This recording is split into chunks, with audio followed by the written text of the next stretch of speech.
I don't know what I'm going to not going to start. I was going to ask you, Phil, for a start, but then no, I'm going to ask you, Peter. Who are you and why are you on this podcast? Very good question. I think the reason I'm on is because I'm a sort of sad rugby league obsessive that has travelled around the world, sort of a long way away from home, and now I've finally found a way of doing something with rugby league again, which is working with the rugby league commercial board, um, and in particular making it a bit easier for people like me to be able to watch rugby league when they don't live in the UK. Which I guess means you must be somehow involved in Super League Plus. That's a very good conclusion. Yeah. So we've been talking about what happens with the streaming business and how rugby league can be A, less reliant on Sky, and B, talk to fans wherever they are. Um, and that was one of the sort of guiding philosophies behind creating Super League Plus. And while, I think people have got the concept that there's a huge amount of product available in the UK, which is also on Sky. One of the things that for me is an absolute delight is suddenly as a fan outside the country, we can see every game live, which was just impossible before. And even if you lived in an area that had a TV deal, they would show like one game and it'd be erratic and they'd put it on in the middle of the night. Um, but that idea that you can watch, your team every week, I think is a real step forward for rugby league, and hopefully something that does two things. It creates an extra revenue line for the clubs, but it also means that people around the world care more about it, and therefore they feel sort of attached to something that often they grew up with and they went away from.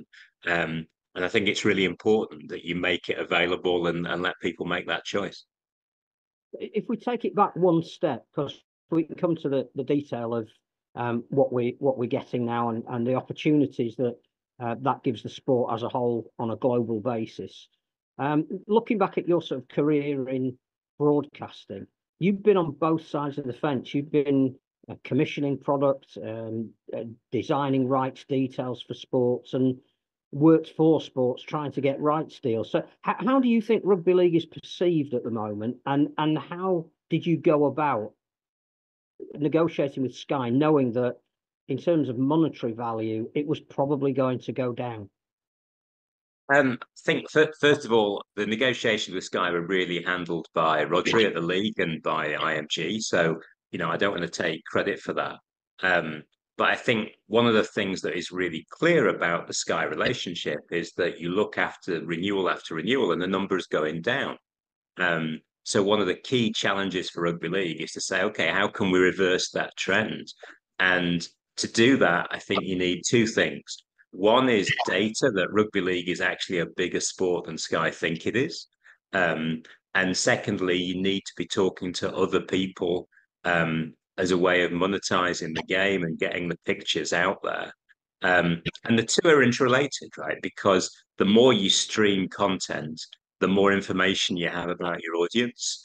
And therefore, you have data that allows you to make a better argument to broadcasters or to other OTT providers. And I think that all comes together, and that's really sort of when you mention my background, Phil, that's sort of what I've learned from other things, right? Is okay, how do you change people's mind about the value of a sport? And the answer is you have to provide them with raw data that proves that the sport is worth more than they think they are. Where is rugby league in the world of sport though? How's it perceived? How does it to broadcasters? How does it perceive compared to other sports? I think, let's look at it two ways, right? You look at it what it is in the UK and what it is internationally. Um, And, if you look at something like the Premier League was clearly designed as a UK product. It was designed for Carling as a sponsor and Sky as a broadcaster. And then the international stuff came later because it was such a good product, it started selling better around the world. Um, and I think rugby league in the UK, I was lucky to be part of Sky when rugby league first got broadcast, or BSB and then Sky when it first got broadcast. And it did a great job for Sky. It provided them with some fantastic content, but also became a reason to subscribe for so many people for whom rugby league is the first sport and not just another sport. Um, having said that, we all know the problems that Rugby League has in terms of perception by a London-based media. And the visibility of the sport is always going to be a challenge.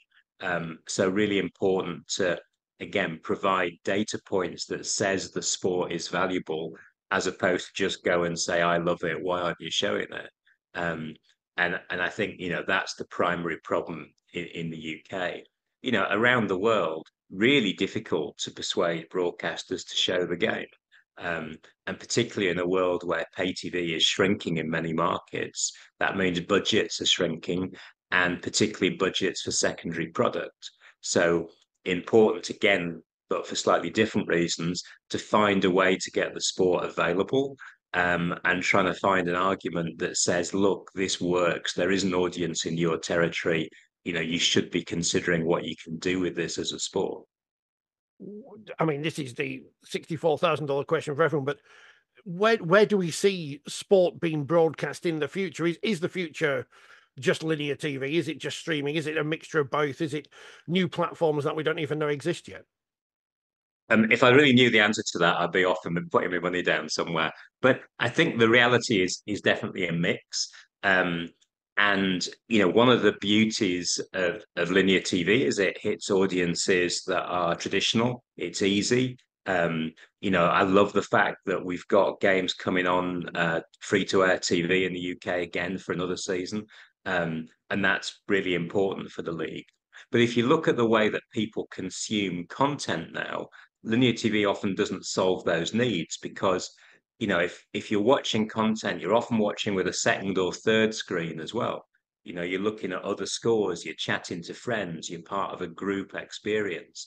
And that for me is the opportunity of a streaming service, is it can develop into something that really keeps you engaged, because you don't want people who just come in, look at it, very pretty, walk away again. You want people who care. And the real challenge of a league or a sport or an organization is to say, how do I make my audience care more? Because then they'll stick with me for longer. So if you look at the options of streaming, the idea that you can build in optional stats so you as a viewer can decide where you go, you can build in chat with people that you want to talk about the game with, that for me means that streaming can make a better product for the sport. And it's great as a result to see us making those first steps to say, okay, what can we do? Where's the sport going to go? How can you keep people's attention span?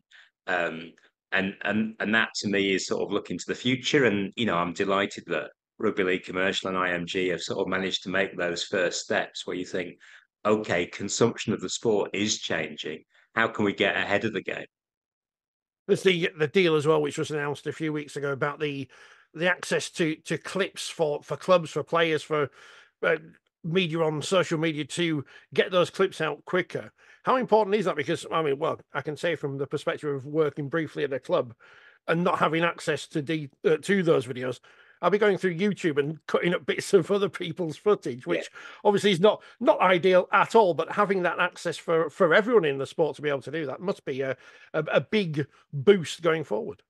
Yeah, I mean, I think it's huge, and it's something that me and Anna Chanduvi, who's on the commercial board as well, are sort of slightly obsessed with, because we've both come from that sort of social media background where we've seen the value of clips.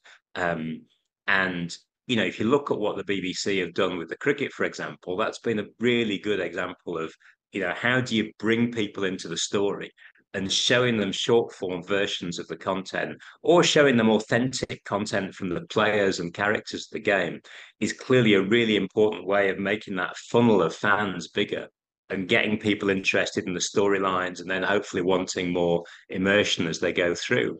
I'd say the second thing that's important, and we've still got a long way to go on that, is also, you look at the influencers, you look at people like Forty20 as digital publishers, you look at athletes. How do you get it into their hands? Because they're the best ambassadors for the sport, because they care so much about it. And if you look at sports that are growing around the world, so much of it is about using all those different ways of publishing content and then gathering an audience behind it. One of the things that the NBA has done remarkably well is that they've looked at all that pirated content out there. And rather than doing what most leagues do, which is just try and shut it down and play whack-a-mole with every illegal feed, they've looked at the data on that and said, okay, who's doing it well? Which of these influencers getting a good audience for NBA content? And then they've reached out with them. And I'd say the same about pirated feeds. One of the things about a fan that watches a pirated feed is that they care about the sport, because they're making an effort to get there. So how do you talk to them? How do you bring them into the family? Because if you can get data on all your potential fan base and then you can retarget them with materials, that's how you really grow the base of the sport and you grow the commercial base of the sport. Obviously, the big part of the television deal, which I'm sure you've spoken about, is the ability to have every game screen now and the opportunities that brings. I think it's just natural for a fan, right? That what you want to watch is your game, your team every game. That old way where we were delighted that one match would be broadcast and it might be your team once every 5 or 6 weeks. I mean, that's just, it doesn't fit with the way people enjoy sport. You follow your team, you want to swallow everything you can about your team, whether it be on social media during the week, or you're 24/7, you're a fan. So the idea that you can't watch something that actually was always being filmed because the clubs would always film it anyway, is a bit daft, right? So, now the idea that you can watch every game of your team means that you build your life around your team a bit more, which has got to be good for the game. And again, we talk about piracy. If you don't do it officially, you create unofficial routes to do it, and that's clearly not in anybody's interest. And I would imagine as well, it's not just about the team, because people in unfamiliar markets will not necessarily have an allegiance to a geographical area.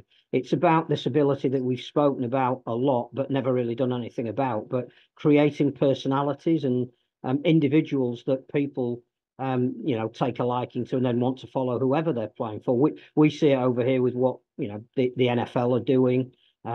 Basketball clearly have done it.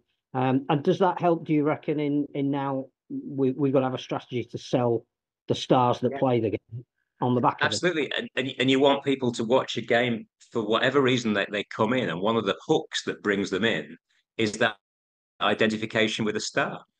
I mean, obviously, I'm sat here in California where the world has gone mad about Taylor Swift and the Kansas City Chiefs. And the viewership of the Kansas games is way more than any other match, even though, the viewing figures are incredible for the NFL anyway.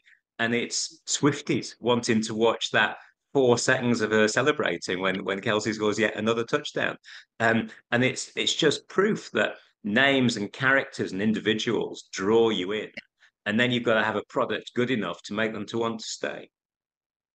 Much like Luke Littler in the darts, although on a bit of a smaller scale than Taylor Swift. But I guess it's finding those stories and enhancing them and all working together to do that. Yeah, exactly. And be able to jump on it fast. One of the things about social media content is it's got to be immediate, and that's one of the reasons why we're trying to open up the rules a little bit. It's not enough to put something out there 24 hours later. The moment has gone.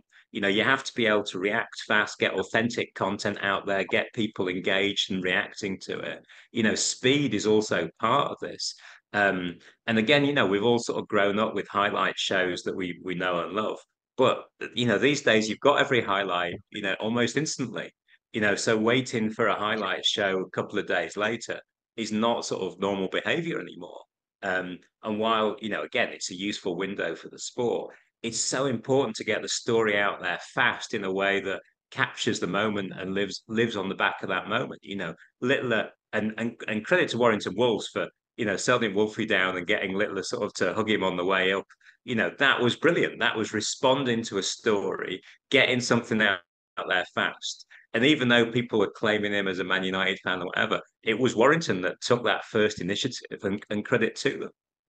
So how do we, I don't know, almost retrain ourselves to think in terms of creating things? This is from all aspects of the sport, in terms of creating those moments for someone randomly sat in California who doesn't know anything about rugby league.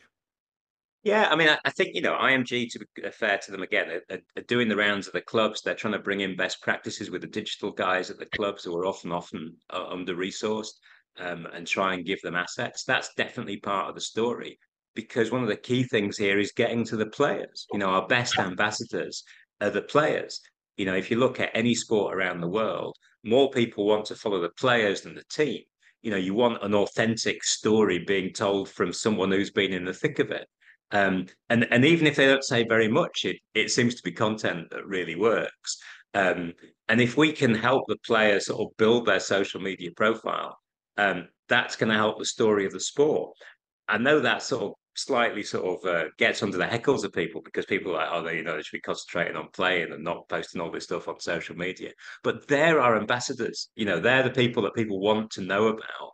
And therefore, you got to fuel them and advise them as to the best way to run an account, and maybe create a secondary line of income for them as well out of it. As a long-time watcher of the sport, you mentioned product, and whether we like it or not, that's what we are. We're part of the entertainment business. What shape do you think we're in at the moment? Because we get hung up about lack of geographical reach and all that kind of thing, and how do we get to new markets and our aging supporter base. You move among people who perhaps rugby league isn't their first sport. If you show them it, do you think that we're in good shape? I mean, I do think the sport is still an amazing sport to watch, and that's sort of what keeps me in there. And it's not just historical loyalties; it's great entertainment content, right? So, I do think we can be proud of the sport, and we should be proud of the sport. Um, that doesn't necessarily mean that structurally everything's in place as we want it to be. Again, the grading system, I have questions, but as everyone does. But fundamentally, that idea that we're trying to make that we're trying to get clubs to take digital seriously. All those steps are really important in terms of making the product better, and making the experience of being a rugby league fan better. And going back to Super League Plus, and I apologise if you've already answered this question, because it's raining here, so the connection dropped out. There was a lot of talk when the press release came out that it was in competition with Sky, and people were struggling to understand how it would best work. Clearly, it isn't. It's an alternative, A, if you don't have Sky, and B, if you live outside of a territory where there's going to be television rights. And actually, that's something we should all be celebrating. I think it's a really important step forward in terms of being able to talk directly to fans, right? And it's so important in this day and age to build up your database of fans and understand them, understand what they care about, and try and address their concerns, and trying to create a two-way sort of type of communication. So the live games is only sort of part of the process, in my mind. You also want to build fantasy in there. You want to try and build anything that triggers people to care more, but also anything that allows you to understand more, what we should be doing. And that's why having that sort of direct to consumer approach is important. I think, a lot of people, when the Sky deal came out, sort of were immediately like, oh, well, this isn't a step forward. Every game being produced by Sky is a huge step forward. And being able to carve out these sort of deals for free-to-air TV, for streaming, those matter. And it's not going to deliver money on day one, but it allows us to help build the sport in a longer-term basis. And, that's perhaps what we needed to do, right? Is not just think about, okay, what do we do on Tuesday? How are we trying to build the sport over 5 years and 10 years? And the answer is a better communication with the fans, create more fans, make them care more, understand what they want, and deliver that to them, and that's sort of the long-term thinking. So, again, it sounds a bit optimistic, but I think these are important stepping stones to try and get that in place. The sports TV market changing all the time, and if we look in the last decade or so, the Women's Super League in football has become such a bigger thing because of its TV profile in the UK, at least. How important are the other elements of rugby league to future deals? The fact that we've got the Women's Super League, the Wheelchair Super League, all under one banner now, and then there's PDRL, LDRL, all these other things we've got going as well. How important are they for the health of rugby league going forward? I look, as Phil knows, I sort of left these shores sort of basically in '94, and sort of been away for a long time. If you think where we were with women's sport, with wheelchair sport, we were nowhere at that point. So to see the progress and the energy that's come behind that is massive. And I think, again, we talk about what can rugby league be proud of. It can be proud of the way it's generally created communities that are inclusive around the sport. It's something that marks us out. And we need something that marks us out in a good way. And this, is clearly part of it. What I'd love to see, is more of the streaming solution, more of the social media content reflect women's and disabled sport as well. Because, we are one story. And that I think is sort of one of our key goals going forward, is developing the whole story for the whole community. We always talk about being a community game, and bizarrely, that's the direction that sport is moving in.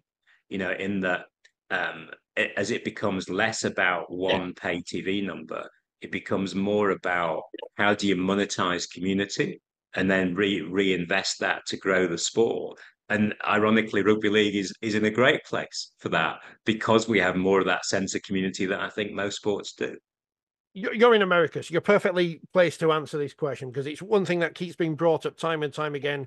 How do we crack America? Is it possible for any sport outside of the NFL, NBA, baseball, NHL, Major League Soccer to make any kind of impact in the States in this current world? That's a great question, Richard. I mean, I think, first of all, there's definitely a negative to being in the USA, and that I'm further away from the game and the characters, and I don't get to see the people on a regular basis. I think one of the jobs that I do, in addition to the rugby league, is I'm chairing the Cricket World Cup out here in June, where we're doing an India-Pakistan game in New York, building a temporary stadium for 34,000 people in New York. That's a challenge, but it's an imaginative move by cricket to try and claim some of the space and build on an existing small audience and try and turn it into a slightly bigger audience. Again, the NRL have made a similarly imaginative move by taking the games to Vegas, which is great, because it means that I can actually go to a game. But again, it's something that will get attention beyond the rugby league world, and people will sit up and maybe they'll start to understand that rugby league and rugby union are different as a first starting point. So, I like the imagination. Going back to try and answer your question, I think it's really tough, right? You're against generations and generations of history. So always difficult to capture a new market. Doesn't mean you shouldn't try though, particularly if those risks are not huge financial risks. I love the fact that the Magic Weekend went to Newcastle on a regular basis. I think that's sensible. You've got some sort of amateur base. You've now got Newcastle Thunder. You've got that idea that you've got something there that you're building on, and I think that's an important part of this. One of the things that the NRL are doing very well, about the Vegas weekend, is they've got lots of American rugby league teams playing there at all different standards, bringing the community in, and it also shines a bit of a spotlight on what's happening at ground level as well. I think we think Vegas is really interesting and offers possibilities for the league in particular that it hasn't had in other spheres. Is global sport now the idea that you take the elite to a new market, and it's not as significant or important that you have a domestic competition in that market? So you mentioned, the cricket nations, the NFL are bringing matches to London on a regular basis, and now Germany, they're going to Brazil. We're taking the elite of the NRL into Vegas for at least 5 years, all being well.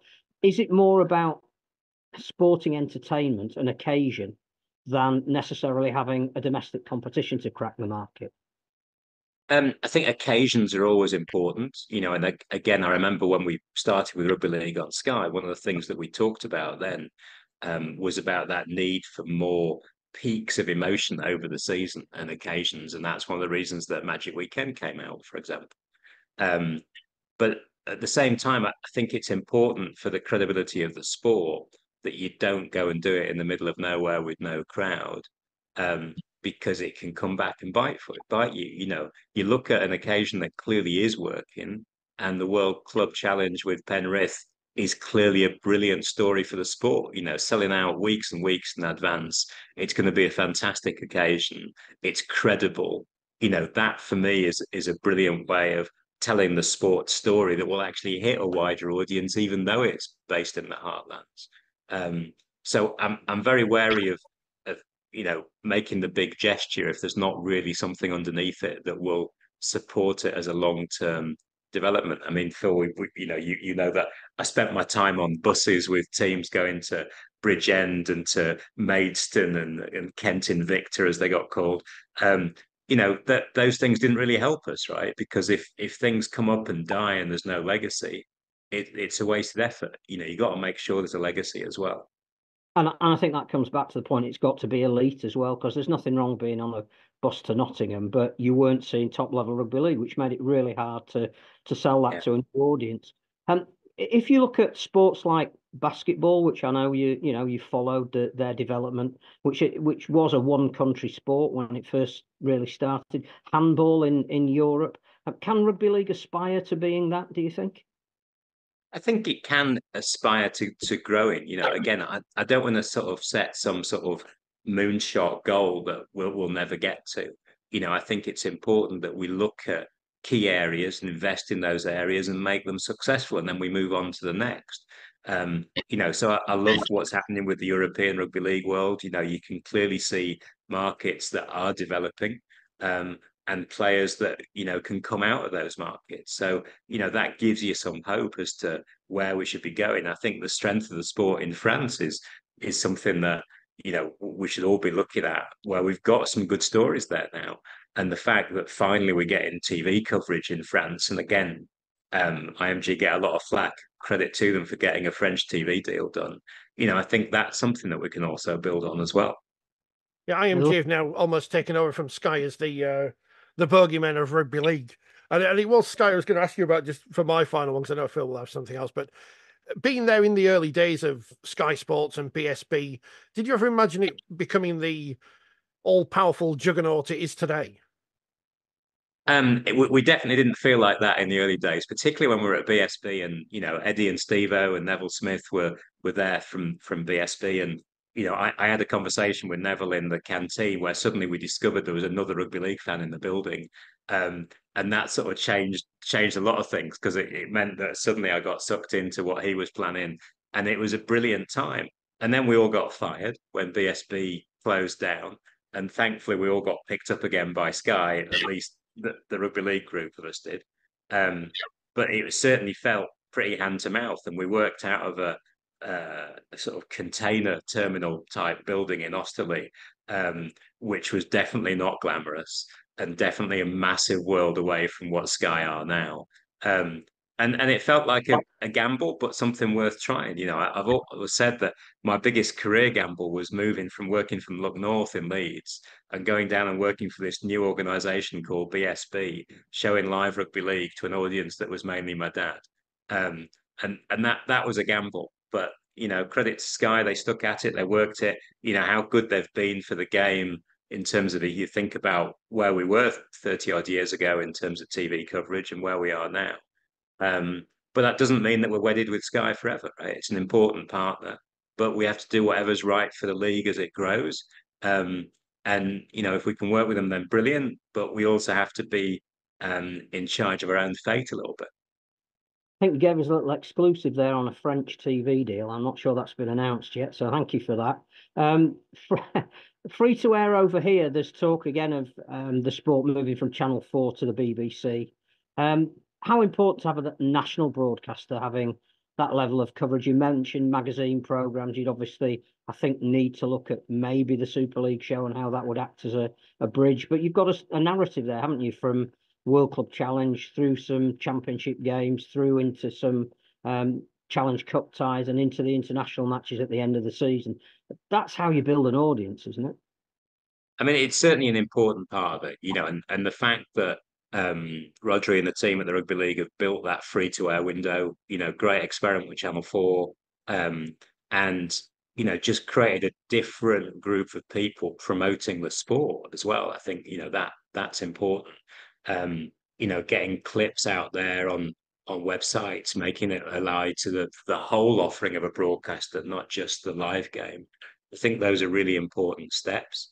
And again, you look at trends around the world, free-to-air broadcasts of sport are getting bigger and bigger audiences.